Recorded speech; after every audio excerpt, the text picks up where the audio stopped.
కూర్చో. కూర్చుంటా.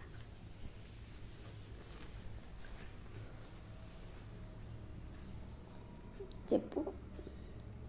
పిలిచాను దాని గురించే కదా, ఎందుక గాబర పడిపోతావు అలాగా? 5 లక్షలు మీకు, 5 లక్షలు నాకు అని చెప్పాడు కదా. అది నామిని నా పేరు మీద ఉంది, నీకెట్టిస్తాను? అది కాదు సీను, నా పరిస్థితి కూడా ఆలోచించాలి కదా. నాకు సొంతంగా బిజినెస్ చేసుకోవాలని కోరిక. చేసుకో, దాని ఏముంది కదా. నేను ఇప్పుడు రమ్మంటే అది కాదు సీను. నీకు ముందు ఏం చెప్పాను? ఆ తోటి ఉంటానంటేనే ఇస్తానని చెప్పినా లేదా?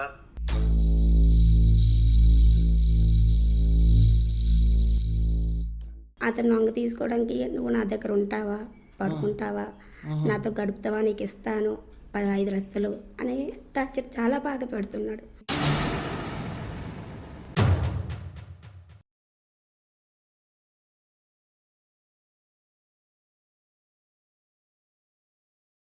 So hello guys, welcome back to Arjun blogs. So guys, ఈరోజు అయితే మన దగ్గరికి ఈ సిస్టర్ వచ్చింది. ఈ సిస్టర్ వచ్చేసి మన సబ్స్క్రైబరే. సో గైస్, ఆమె నాకు మెసేజ్ చేసింది రాత్రి. నాకు చాలా ప్రాబ్లంలో ఉన్నా, నాకు ఇది ఒకవేళ సాల్వ్ కాకపోతే ఇంకా నాకు సావే దిక్కు అన్నట్టు నాకు మెసేజ్ చేసేసరికి నేను రెస్పాండ్ అయ్యాను తనకి. సో ఏం ప్రాబ్లం అయింది, అసలు తనకి ఏం జరుగుతుంది, అసలు ఏం కథ అనేది ఒకసారి తన మాటలో తెలుసుకుందాము. సో సిస్టర్, మీ పేరు? గీత. సో సిస్టర్, ఎక్కడి నుంచి వచ్చారు మీరు? మీ ప్రాబ్లం ఏంది? అసలు మీకు ఏ విధంగా మీ మరిది టార్చర్ చేస్తున్నాడు, ఏంది, ఏం కథ అంటే నాకు మెసేజ్ చేసింది. ఆ మెసేజ్లో నేను చూశాను దట్ తన మరిది తనకి ఫిజికల్ అబ్యూస్ చేస్తున్నాడు అని చెప్పేసి మెసేజ్ చేసింది. సో నేను అదంతా మెసేజ్ చదివినా నేను. సో ఏంది, ఏం కథ, ఏమైంది అనేది ఉన్నట్టుగా చెప్పండి. ఒక్క పాయింట్ కూడా మీరు మిస్ కాకండి, ఎందుకంటే మీరు మిస్ అయితే మీకే ప్రాబ్లం, మళ్ళీ మీకే న్యాయం జరగదు. సరే బ్రో. అయితే ఏమైంది సిస్టర్ అసలు? యాక్చువల్లీ నా పేరు గీత. నేను డ్యూటీ ఫర్లో వర్క్ చేస్తున్నాను. ఓకే. 1 ఇయర్ బ్యాక్ మా హస్బెండ్ గారు చనిపోయారు. ఓకే. చనిపోయిన ముందు ఆయన ఒక ఇన్సూరెన్స్ పాలసీ కట్టారు. అది 10 లక్షలు. ఆ పాలసీ వాళ్ళ తమ్ముడి పేరున కట్టారు. అంటే వాళ్ళ తమ్ముడి పేరున అంటే ఇన్సూరెన్స్ నామినీ ఆ తమ్ముడిని నామినీగా ఉంచారు. ఆయన చనిపోయినప్పుడు నామినీ ఎవరైతే వాళ్ళకి వస్తుంది కదా అమౌంట్, అయితే ఆ అమౌంట్ 10 లక్షలు ఆయన పేరు డిపాజిట్ చేశారు. అయితే అమౌంట్ చెప్పినప్పుడు వాళ్ళ తమ్ముడికి చెప్పాడు, నేను చచ్చిపోయిన ఏడాది అయితే వదినికి ఒక 5 లక్షలును, మిగతా 5 లక్షలు నీకును ఆ అమ్మకి మీరు సర్దుకోండి అని చెప్పారు. ఎవరు? మీ హస్బెండ్ చెప్పారు? మా హస్బెండ్ చెప్పారు చనిపోయిన ముందు. సరే అలాగని ఇప్పుడు మా మరిది గారు ఆ డబ్బులు అందిన తర్వాత నాకు ఇవ్వనని టార్చర్ పెడుతున్నాడు. ఇప్పుడు 10 లక్షలు వచ్చినాయి మీ హస్బెండ్ చనిపోయాక. ఎలా చనిపోయాడు మీ హస్బెండ్? ఆయనకు టీబీ జబ్బు ఉంది. ఓకే. టీబీ జబ్బు వల్ల చనిపోయాడు సడన్గా. అంటే ఎన్ని రోజులు అవుతుంది చనిపోయా? సంవత్సరం అవుతుంది. అవుతుంది. ఓకే. పాలసీ కట్టారు. అయితే ఆ నామినీ వాళ్ళ తమ్ముడి పేరు నెట్టి 10 లక్షలు ఇచ్చారు. అయితే ఇప్పుడు నాకు ఇవ్వడానికి టార్చర్ పెడుతున్నాడు. అంటే ఇప్పుడు శారీరకంగా మానసికంగా అతను నొంగ తీసుకోవడానికి నువ్వు నా దగ్గర ఉంటావా, పడుకుంటావా, నాతో గడుపుతావా, నీకు ఇస్తాను 5 లక్షలు అని టార్చర్ చాలా బాగా పెడుతున్నాడు. మా మరిది గారు. నాకు చాలా బాధ అనిపిస్తుంది. అందుకే ఈ సొల్యూషన్ గురించి మీ దగ్గరికి నేను వచ్చా. ఈ ప్రాబ్లం ఆయన నాకు ఫోన్ చేసి చెత్త వీడియోస్ పెట్టడం చాలా భయంకరం. అంటే కొంచెం టార్చర్ పెడుతుంటే తట్టుకోలేకపోతున్నా.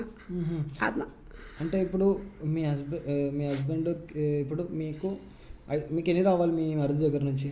నాకు అమౌంట్ కావాలి. నేను డ్యూటీ ఫర్లు నాకు సొంతంగా ఎట్టుకోవాలని నాకు ఆశ. మా హస్బెండ్ ఉన్నప్పుడు కూడా నేను చెప్పా, నా కాళ్ళ మీద నేను బతుకుతా, నాకు డ్యూటీ ఫర్లు సొంతంగా బిజినెస్ చేయాలని ఆశ.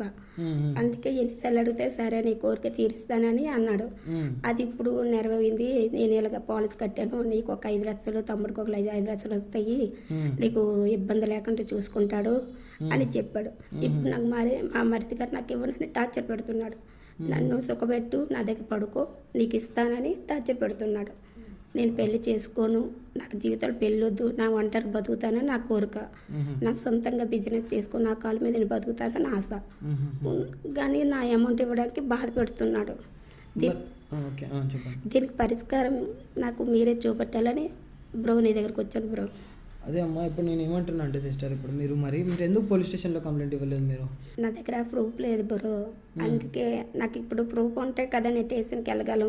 సో అక్కడ స్టేషన్లో ప్రూఫ్ అడుగుతారు ఎస్ఐ గారు, ప్రూఫ్ లేదు నేను ఎలా చెప్తాను? అవును. ఇప్పుడు ప్రూఫ్ లేకుండా వెళ్ళానుకో తిరిగి నేనే బ్లాక్మెయిల్ చేస్తున్నా, నేనే ఇచ్చా టార్చర్ పెడుతున్నాను అని చెప్తాడేమో. ఆడపిల్లను కదా నాకేం తెలుసు. అందుకే ఇప్పుడు సిస్టర్, ఇప్పుడు మీరు ఎక్కడ ఉంటున్నారు? మీరు ఇప్పుడు మీ హస్బెండ్ చనిపోయాక? నేను అమీర్పేటలో ఉంటున్నాను. అక్కడకు మా మరిది గారు కూడా ఉంటున్నారు, అతను కూడా జాబ్ చేస్తున్నారు, మాతో కలిసి ఉండేవారు. మా ముగ్గురం ఒక దగ్గర ఉండేవాళ్ళం. స్టార్టింగ్లో నువ్వు మీ హస్బెండ్ మా ముగ్గురం కలిసి ఉండేవాళ్ళం. ఓకే. ఇప్పుడు మీ హస్బెండ్ చనిపోయాక? మా హస్బెండ్ చనిపోయినా కూడా ఇక్కడ ఉంటాను, నీతో ఉంటాను అని అంటున్నాడు. అంటే ఇప్పుడు నువ్వు ఉన్న ఇంట్లోనే ఉన్నాడా మీ మరిది కూడా? ఉన్నారు, మా ఇంట్లో. అంటే ఇప్పుడు ఇంట్లో ఎవరెవరు ఉంటున్నారు ప్రస్తుతం? ఇప్పుడు మీరున్న ఇంట్లో నేను మా మరిదే ఉంటున్నాం, ఇంకెవరు లేరు. మా అత్త మామలు ఇంకో ఊర్లో ఉంటున్నారు. ఎక్కడ వాళ్ళు ఉండేది? విలేజ్లో ఉంటున్నారు వాళ్ళు. అంటే ఇప్పుడు టార్చర్ చేసేది మీ ఇంట్లోనే? ఇప్పుడు నేను ఇంట్లోనే అంటే నేను అడుగుతున్నా అని చెప్పి తప్పుగా అనుకోకండి, ఎందుకంటే నాకు పూర్తిగా తెలియాలి, నాకు కూడా అర్థం కావాలి కదా. అంటే ఏ విధంగా టార్చర్ పెడుతున్నాడు, అంటే ఏ విధంగా మీకు అబ్యూస్ చేస్తున్నాడు ఇంట్లో? అంటే చాలా మానసికంగా ఒత్తిడి చేస్తున్నాడు, చెయ్యి పట్టుకోవడం, అంటే హగ్ చేసుకోవడం, చాలా తట్టుకు చెప్పడానికి కూడా సిగ్గేస్తుంది. సరే పర్లేదు. మొత్తం అడుగుడు కూడా మంచిగా ఉండదు కానీ. సో ఇప్పుడు మీకు అతని దగ్గర నుంచి 5 లక్షలు అనేటివి మీకు రావాలి, అంతే? కావాలి. 5 లక్షలు అనేటివి మీకు రావాలి, మీకు ఒక ప్రూఫ్ అనేది కావాలి అతను ఇట్లా చేస్తున్నాడని. మీరు ఒక పోలీస్ స్టేషన్లో కంప్లైంట్ పెడితే వాడు మీ దగ్గర నుంచి మీకు 5 లక్షలు ఇచ్చేసి ఇంకా మీ దగ్గర నుంచి దూరం అయిపోవాలి, అంతేనా? అంతే. మీరు మరి ఎప్పుడు చెప్పలేదా, నువ్వు నా రూమ్లో ఎందుకు ఉంటున్నావు, నువ్వు మరి వెళ్ళిపో, నువ్వు వేరే రూమ్లోకి వెళ్ళిపో, నేను ఒక్కదాన్ని ఉంటున్నా, నాతో ఎందుకు ఉంటున్నావు నువ్వు అని చెప్పేసి చెప్పలేదా? ఆర్ మీరు ఆ ఇల్లు కాల్ చేసి మీరు వెళ్ళిపోయేది ఉండే కదా? చెప్పాను, ఆల్మోస్ట్ చెప్పినా వినలేదు. మీరు మరి ఖాళీ చేసి వెళ్ళిపోయేది ఉండే కదా? అది మా పెళ్లి చేసుకునే రేపుగా గుర్తుకున్న ఆ ఇంట్లో ఉండేవాళ్ళం మేము. ఆ మెమరీలు నేను వదిలేసి వెళ్ళగలను. ఆయన లేకపోయినా అయితే ఆ ఇల్లు జ్ఞాపకార్థంగా నాకు ఉండిపోయింది. ఓకే. రెంట్కుంటున్నారు ఇప్పుడు? రెంట్కి ఉంటున్నాం. ఓకే.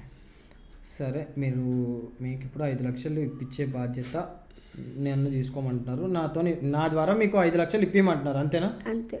ఓకే. నేను ఏమంటున్నా అంటే ఒక్కసారి ఇప్పుడు ప్రస్తుతమైన కావాల్సింది ఏంటంట, మీకు 5 లక్షలు ఇవ్వాలంటే ఏం చేయమంటున్నాడు ఆయన?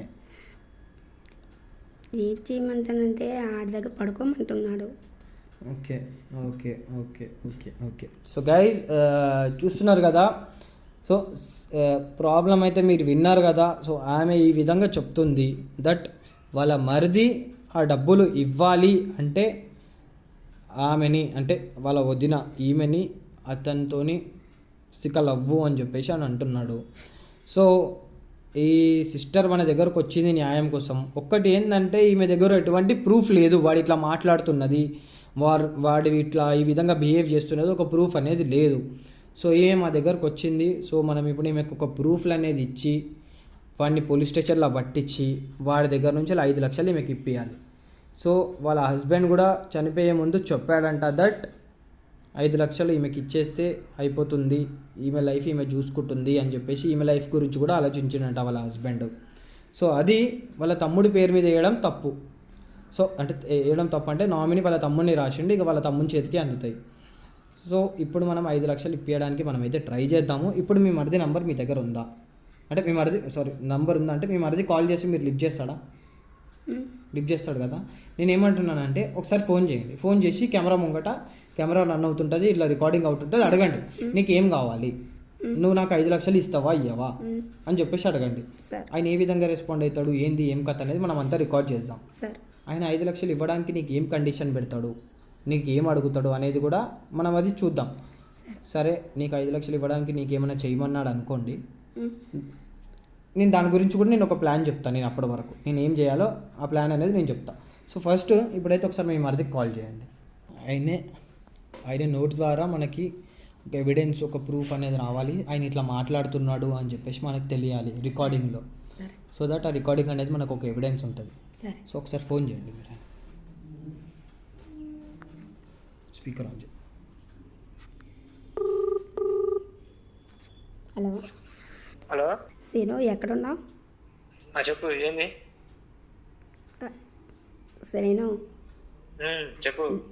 నా డబ్బులు ఏ డబ్బులు? 5 లక్షలు. ఏ 5 లక్షలు? అన్నయ్య ఇమ్మన్నాడు కదా. అన్నయ్య ఏమన్నాడంటే నేను నీకోటి చెప్పాను కదా, అయిపోతేనే డబ్బులు అని చెప్పానుగా. అదేంటి సీను, అన్నయ్య నాకు 5 లక్షలు ఇమ్మన్నాడు కదా, వదినకి ఇచ్చి పార్లు పెట్టుకుంటాను అంటుంది కదా అని ఇమ్మన్నాడు కదా. అన్నయ్య ఏం చెప్పాడు? నా పేరు మీద రాశాడు నామినీ అని, నా అమ్మ నాన్నలు కానీ, నీకు కాదు. అది కాదు శ్రీను, ఇప్పుడు నా పరిస్థితి ఏం బాగాలేదు సీను, అర్థం చేసుకో. నీకు ముందు ఏం చెప్పాను? ఆ తోటి ఉంటానంటేనే ఇస్తానని చెప్పినా లేదా?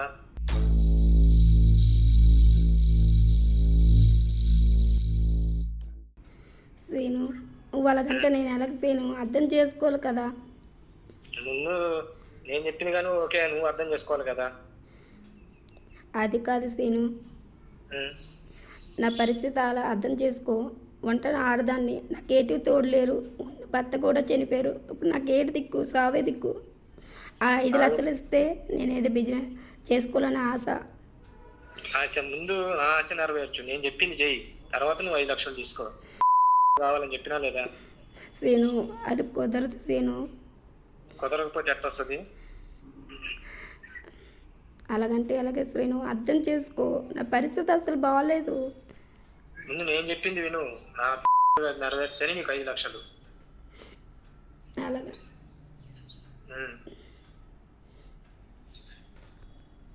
చెప్పు. ఇప్పుడు ఇదేనా నీ ఫైనల్ మాట అన్నాడు? ఇదేనా నీ ఫైనల్ మాట? ఇదే నా ఫైనల్ మాట.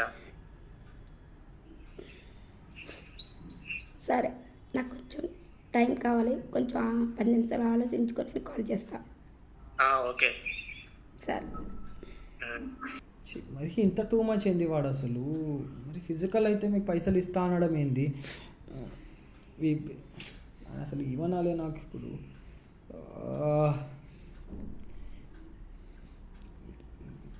సరే మీరు ఏం చేయండి అంటే, సరే నువ్వు చెప్పినట్టు నాకు ఓకే, నువ్వు నాకు నేను చెప్పినట్టు చేస్తే డబ్బులు ఇస్తావా అని చెప్పేసి ఒకటి అడగండి. అండ్ ఇంకొకటి, ఒక నిమిషం ఆగండి, నేను ఇంకొకటి ఏం అడగండి అంటే, ఇంకోటి ఏం చెప్పండి అంటే, సరే నాకు ఓకే, ఆయనకి ఏం చెప్పంటే నేను ఫిజికల్ అవుతా, నేను ఇప్పుడు సరే నీతో ఇప్పుడు కావాలన్నా ఇప్పుడు నీకు కావాలన్నా ఇప్పుడు కూడా ఫిజికల్ అవుతా, కానీ నేను మన ఇంట్లో కాలేను. ఒకవేళ వాడి ఇంటికి పిలిచాడు అనుకో, ఇంట్లో కాలేను. ఎందుకంటే ఇంట్లో మీ అన్నతో ఉన్న మెమరీస్ ఉన్నాయా, జ్ఞాపకార్థాలు ఉన్నాయి, నేను అందులో చేయలేను అని చెప్పేసి వాడు ఓయో బుక్ చేస్తా అది ఇది అని ఏమన్నాడు అనుకో, అక్కడికి కూడా నేను రాలేను, నేను నమ్మలేను, నాకు భయం వేస్తుంది అని నువ్వు వాడికి చెప్పాల్సింది ఒకటే మాట ఏంటంటే, వాడి మైండ్లో ఒకటే పెట్టాలి ఏంటంటే, నువ్వు ఇక్కడ ఉన్నావు, ఇక్కడ అంటే ఇది మీ ఫ్రెండ్ వాళ్ళ ఇల్లు, ఇది నువ్వు స్టూడియోలో ఉన్నావు అది అని ఏం చెప్పకు, ఇది మీ ఫ్రెండ్ వాళ్ళ ఇల్లు, మీ ఫ్రెండ్ డ్యూటీకి వెళ్ళింది, తాళం నీకు ఇచ్చి వెళ్ళింది, సో ఇక్కడ నువ్వు ఒంటరిగా ఉన్నావు, ఇక్కడికి రమ్మని చెప్పు. అండ్ చెప్పినాక వాడు డబ్బులు ఇస్తాడా, నీతో ఫిజికల్ అయితే డబ్బులు ఇస్తావా అనేది కూడా అడుగు వాడికి. వాడు లొకేషన్, ఒకవేళ నువ్వు లొకేషన్ వస్తా అన్నాడు, లొకేషన్ పెట్టినాక ఇక్కడికి వచ్చిండు అనుకో, మనం వానికి ఏ విధంగా వసూలు చేయాలో ఆ విధంగా వసూలు చేద్దాం. లేదు నేను రాను, నేను బయటికే వస్తా, బయటనే నేను ఓయల్నే వస్తా, ఏదైనా హోటల్లోనే వస్తా అంటే అక్కడ మనం దానికి వేరే ప్లాన్ చేస్తాం. ఫస్ట్ థింగ్, మనకి ఇక్కడ తొందరగా అయ్యేది, మన ఆధీనంలో మనకి కంఫర్టబుల్గా అయ్యేది, మనకి ఏమి ఇష్యూ లేకుండా అయ్యేది ఇక్కడ చూసుకుందాం ఫస్ట్. ఒకవేళ ఇక్కడ కాదు అంటే బయట దానికి ప్లాన్ చేద్దాం మనం. ఫస్ట్ ఇక్కడికి రమ్మను. సో ఇప్పుడు నువ్వు వానికి ఓకే చెప్పు, వాడు ఏమంటాడు ఏంది అనేది అది కూడా రికార్డ్ చేద్దాం.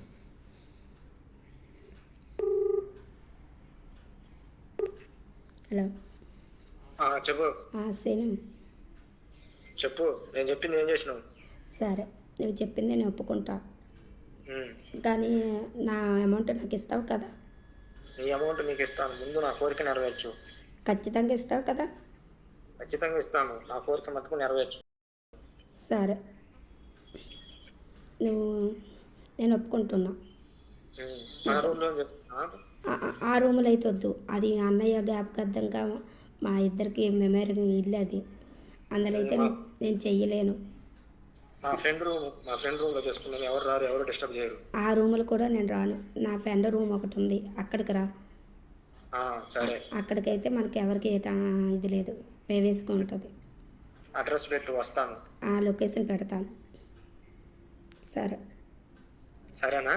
ఓకే. సరే. డబ్బులు తెస్తాను కదా, ఇస్తావు కదా? అమౌంట్ ఇస్తాను. నా కోరిక నెరవేర్చి నీ అమౌంట్ నీకు ఇస్తాను. నీ ప్రాబ్లం సాల్వ్ చేస్తాను. ఖచ్చితంగా ఇస్తావు కదా? ఖచ్చితంగా ఇస్తాను. సరే, ఓకే. సరే మరి, డన్. డన్. పెట్టు, లొకేషన్ పెట్టు, జల్దీ లొకేషన్ పెట్టాలి, జల్దీ లొకేషన్ పెట్టు.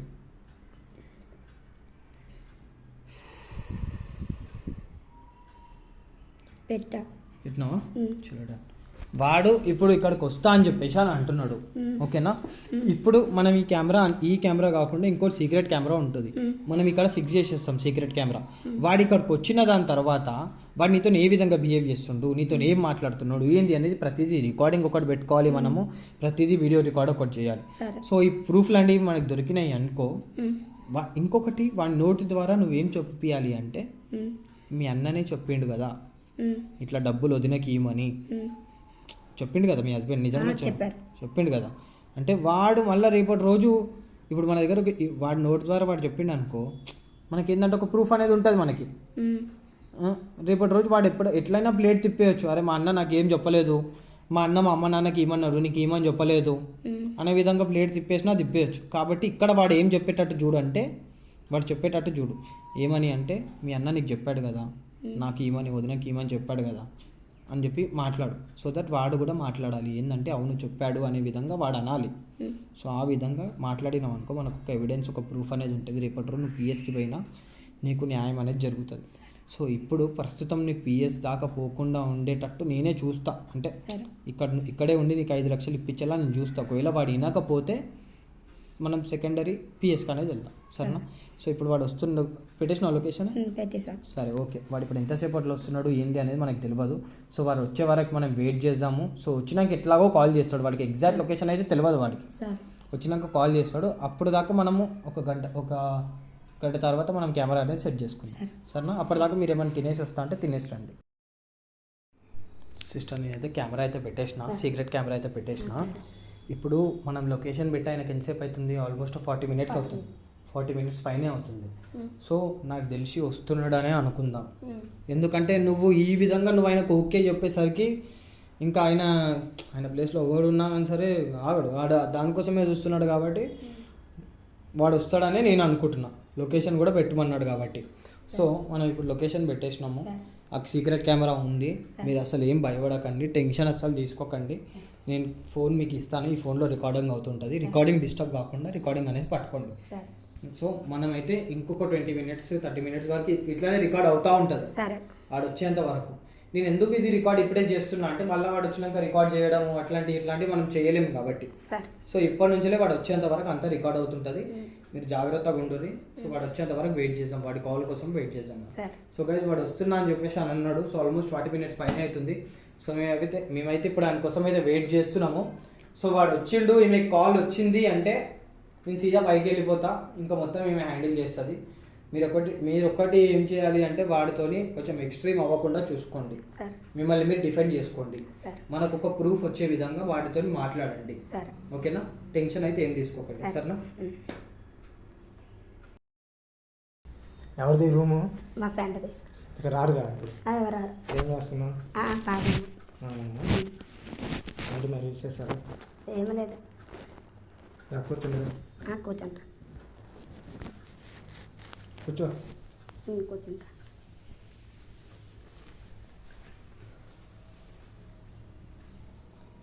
చెప్పు. పిలిచిన దాని గురించే కదా, ఎందుక గాబర పడిపోతావు అలాగా? చెప్పు. చెప్తున్నా కదా, ఎందుకలా గాబర పడిపోతావు? పిలిచింది దాని గురించే కదా. నాకు ఒకసారైనా కాదు, నేను ఎప్పుడు పిలిచినా రావాలి. అదే చేసి నువ్వు అలాగంటావు. అలాగంటే అలాగా, నాకు ఎప్పుడు మూడు వచ్చినా కానీ ఏ టైం ఫోన్ చేసినా రావాలి. అది కాదు సేను, నా పరిస్థితి అలాగే ఆలోచించు. నువ్వు వంటలు ఆడదాన్ని ఏం చేయలేనని నేను అనుకున్నావు కదా, అలా చేస్తున్నాను. ఏం చేస్తావు మరి? దూరంగా సరే, నువ్వు పిలుస్తున్నాను దాని గురించే కదా, ఎందుకు అలా టచ్ చేస్తున్నావు? నేను ఎప్పుడు ఫోన్ చేసినా రావాలని చెప్పినా కదా. వస్తాను సీను, వస్తాను. రాకంటే ఉన్నాను కదా, వస్తాను, కంపల్సరీగా వస్తాను. నా అమౌంట్ గురించి ఏమి ఆలోచించావు? ఒకసారి అని కాదు, ఎన్నిసార్లు ఫోన్ చేసినా ఎప్పుడు ఫోన్ చేసినా రావాలి. అప్పుడే నీకు 5 లక్షలు ఇస్తాను, నా తీయను. 5 లక్షలు అంటే నువ్వు ఎప్పుడు పిలిస్తే అప్పుడు రావాలి నేను. అంటే నా పరిస్థితి బాగోకపోయినా నీకు అనవసరం కదా. పరిస్థితి బాగున్నప్పుడే రా, బాగాలేనప్పుడు నేను ఎప్పుడు రమ్మన్నా? అది కాదు సీను, ఆ అన్నయ్య ఏడు చెప్పారు. 10 లక్షలు ఇన్సూరెన్స్ చేశాను నీ పేరున, నా తమ్ముడు పేరున వేసాను, 5 లక్షలు మీకు 5 లక్షలు నాకు అని చెప్పాడు కదా. అది నామిని నా పేరు మీద ఉంది, నీకెట్టిస్తాను? అది కాదు సీను, నా పరిస్థితి కూడా ఆలోచించాలి కదా. నాకు సొంతంగా బిజినెస్ చేసుకోవాలని కోరిక. చేసుకో, దాని ఏముంది కదా. నేను ఎప్పుడు రమ్మంటే అది అప్పుడు రా. కాదు సీను, అర్థం చేసుకోవాలి కదా. నేను అర్థం చేసుకున్నా, ఏముంది, నేను ఎప్పుడు ఫోన్ చేస్తే అప్పుడు రా. ఏమైంది? ఎప్పుడు పిలిస్తే అప్పుడు పిలిస్తే నా పరిస్థితి ఎలా సరేను? మరి నా సిచ్యువేషన్గా నువ్వు అర్థం చేసుకోవాలి కదా. ఈ సిచ్యువేషన్ అర్థం చేసుకోవాలంటే నేను ఆడపిల్లని. ఇంత యవనంగా ఉన్నావు కదా, నేను పెళ్లి చేసుకుంటలే, నాతో ఉండు. నాకు అలాగే ఇష్టం లేదు శ్రేణు. నా జీవితం మా ఆయనతో అనుకున్నా, ఒంటరిగా ఉండిపోతాను కానీ నాకు వద్దు. ఇప్పుడు అన్నయ్య లేడు కదా, నేను ఉన్నా నేను కదా. తమ్ముళ్ళ చూసుకుంటాను శ్రేణు. నేను చూసుకుంటాను కదా, నేను బిజినెస్ నువ్వు పెట్టిస్తాను. నా సొంత తమ్ముళ్ళదా అనుకున్నా, కొడుకులా చూసుకుంటున్నా. నాకు ఆ ఉద్దేశం వేసాను. నాకున్నది నీ మీద. నాకు లేదు అంటే లేకపోతే ఎట్టా? నాకు లేదు సీను, అర్థం చేసుకోవాలి కదా. నువ్వు అడిగావు 5 లక్షలు ఇస్తాను, నాతో ఒక్కసారి కమిట్మెంట్గా అప్పుడప్పుడు టచ్లో ఉండు. అదేంటి శ్రేణు, నా డబ్బులు నాకు ఇవ్వడానికి ఇంత బాధ పెట్టిస్తున్నా? బాధ ఏముంది ఇందులో? నువ్వు అడిగిన 5 లక్షలు ఇస్తానన్నా, నేను అడిగిన ఫిజికల్ హ్యాండ్ ఓవర్ ఒక్కసారి రా, నాతో చాలు. నేను చేయలేను శ్రేణు. చెయ్యి, దాని ఏముంది, ఒకసారి చేస్తే అలవాటు అయిపోద్దిలే. మరి ఇష్టం లేదని నువ్వు ఎందుకు పిలిచినావు ఫోన్ చేసి? ఇక్కడికి రమ్మని, మా ఫ్రెండ్ రూమ్ ఉన్నదని. పిలిచాను సీను, నువ్వు నన్ను బాధ పెడితే నేను పెడతాను కాబట్టి పిలిచాను, అయితే మాట్లాడుతానని. బాధ పెడుతున్నందుకు నేను బాగా చూసుకుంటాను, బిజినెస్ పెట్టిస్తాను. వద్దు సీను, నిన్ను అంత నేను అలా ఊహించుకోలేదు. నేను నిన్ను ఊహించుకున్నాను. ఇప్పుడు మా అన్నయ్య చనిపోయాడు, మంచి అవనంగా ఉన్నావు, నేను చూసుకుంటాను. నాకు ఆ ఉద్దేశం లేదు సీను. నాకున్నది నీ మీద. నాకు అది ఉద్దేశం లేదు సీను. నాకు నేను ఒక ఓన్ని కొడుకులా చూసుకుంటున్నా. చూడడానికి బాగా యవనంగా బాగుంటుంది. హైదరాబాద్ వచ్చినప్పుడే ఫస్ట్ టైం నేను చూసినప్పుడే నాకు ఎలానే ఉన్నది, కసిగా ఉన్నది. నేను చూసినప్పుడే నేను ఇష్టపడ్డాను. ఇప్పుడు నేను మనసారా కోరిక తీర్చుకోవాలని ఉన్నది. నాకు ఆ ఉద్దేశం లేదు సీను. నాకున్నది ఫస్ట్ టైం నేను చూసినప్పుడే నాకు ఆ ఫీలింగ్స్ కలిగాయి. నాకు అది లేదు. నాకు మీ అన్నయ్యతో అన్నీ అనుకున్నా. ఇప్పుడు అన్నయ్య లేడు కదా, నేను ఉన్నాను కదా. అన్నయ్య లేకపోతే అన్నయ్య జ్ఞాపకార్థాలు నాకు ఎప్పుడు ఉంటాయి సీను. నేను ఉన్నాను కదా, ఫస్ట్ టైం నేను చూసినప్పుడే నీ మీద ఫీలింగ్ కలిగింది. లేదు సీను, ఆ ఉద్దేశం నాకు లేదు సీను. 5 లక్షలు ఇస్తాను, బిజినెస్ పెట్టుకో, కమ్మగా నాతో ఉండు. నన్ను నా డబ్బులు నాకు ఇవ్వడానికి ఎందుకు ఇలా దుక్కు పెడుతున్నావు? నీ డబ్బులు ఏంది? అన్నయ్య నా పేరు మీద, నామిని నా పేరు మీద. ఇద్దరికి రాశాడు కదా. ఇద్దరికి ఆడ రాశాడు, నా పేరు మీదే రాశాడు. అన్నయ్య చచ్చిపోయిన ముందే చెప్పాడు, 5 లక్షలు కొద్దునికి ఇవ్వు, 5 లక్షలు మీరు అమ్మ నువ్వు తీసుకోమని చెప్పాడు. నీకు ఇవ్వమని చెప్పలేదు, బాధ పెట్టకూడదని చెప్పారు. అమ్మ నాన్నలకి అర్థం చేసుకోవచ్చేను నా పరిస్థితి. నాకు ఆ ఉద్దేశం లేదు. ఒక్కసారి ఫిజికల్గా హ్యాండ్ ఓవర్ నాతో అవ్వు. నాకు లేదంటే ఒక్కసారి నాతో ఫిజికల్ హ్యాండ్ ఓవర్, అన్నయ్య లేని లోటు నేను తీరుస్తాను. నాకు వద్దు. ఒక్కసారి ఫిజికల్ హ్యాండ్ ఓవర్. నాకు వద్దని చెప్తుంటే నాకు ఇది పిసికి ఏటి వద్దు. నాకు మీ అన్నయ్యతోటే సర్వసం. లేకను ఆ ఉద్దేశం లేదని మళ్ళీ ఎందుకు పిలిచావు? ఉద్దేశం లేనప్పుడు ఎందుకు పిలిచావు? మరి కథలు పడ్డావు ఊరక. నాకు ఉద్దేశం లేదంటుంటే మరి అట్టేటప్పుడు ఎందుకు పిలిచినావు? 5 లక్షలు కావాలి ఫిజికల్ హ్యాండ్ నాకు ఓవర్. ఫీలింగ్స్ లేవు. లేదని మళ్ళీ ఫోన్ చేసి ఎందుకు రమ్మను? మా ఫ్రెండ్ రూమ్కి ఎందుకు రమ్మను? కథలు లేదు పడుతున్నావు. లేదు, నేను లగ్నసీను. నాకు ఉద్దేశం లేదు. కథలు పడ్డావు, మరి ఎందుకు పిలిచినావు? నాకు డబ్బులు ఇస్తావా లేదా అని కాల్ చేసి అందుకే పిలిపించాను. నీకేం చెప్పాను? ఫిజికల్ ఒక్కసారి చేసి నాకు ఇస్తానని చెప్పినా లేదా? నాకు ఇష్టం లేదు. నీ పని ఎట్ట కాదు.